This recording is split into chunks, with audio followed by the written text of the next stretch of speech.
Mouse Scouts, Chapter 10 The Plan. Tiger Lily was the first to arrive at the garden.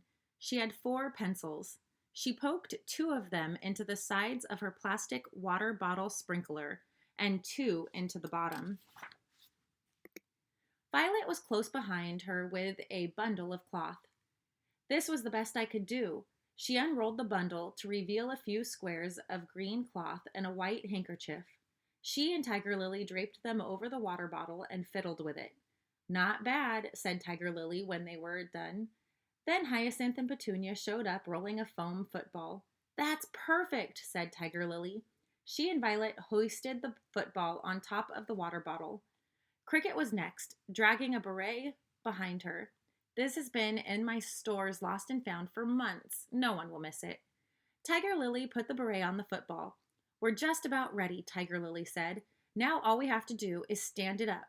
Tiger Lily dug 2 holes in the ground, then lassoed a shoelace around the bottle.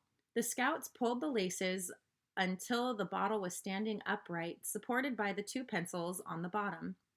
Tiger Lily eased the ends of the pencils into the holes she had dug and then let go. The bottle stood on its own. That's a pretty impressive scarecrow, Cricket said. Something is missing, said Hyacinth. Just then, Junebug came running into the garden, dragging a pair of eyeglasses behind her. People are always leaving these at the library. Tiger Lily climbed up on the scarecrow, and the scouts lifted the glasses up to her. She placed them on the football. When they were done, Violet looked carefully at the scarecrow. It certainly looked scary, but something still wasn't quite right. Come on, Violet, I think they're coming. Tiger Lily called from behind the scouts, hiding in place behind the Brussels sprouts. Violet slipped behind the Brussels sprouts just as the animals came bounding into the garden. The radishes are tasty, they heard the rabbit say to the chipmunk. I'm going to dig up the rest of... what is that? Asked the chipmunk. I don't know, but it looks kind of funny, said the squirrel. I wonder what it's doing here. It will make a great target, said the chipmunk, throwing a pea at the scarecrow. The other animals laughed and began throwing peas too. Violet couldn't believe it.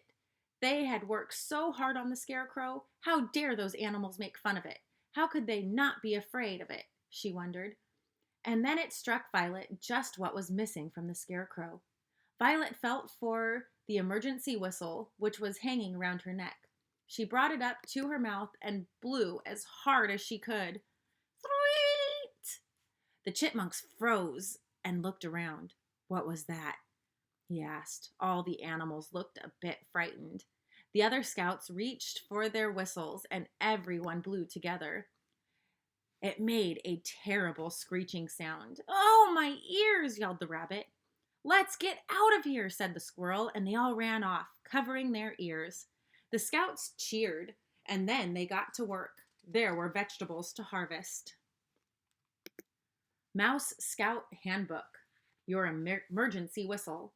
One of the most important things in a Mouse Scout's possession is her emergency whistle. Your emergency whistle alerts other scouts to danger and can also call them to your aid. Only use your whistle in times of true emergency, and even then, use it sparingly. The whistle is piercingly loud and prolongs exposure to loud tweets has been known to cause ear damage. How to use your emergency whistle. Once you have determined that you are faced with a true emergency, draw the whistle to your lips and blow into it. The duration and sequence of your tweets will depend on the nature of your emergency.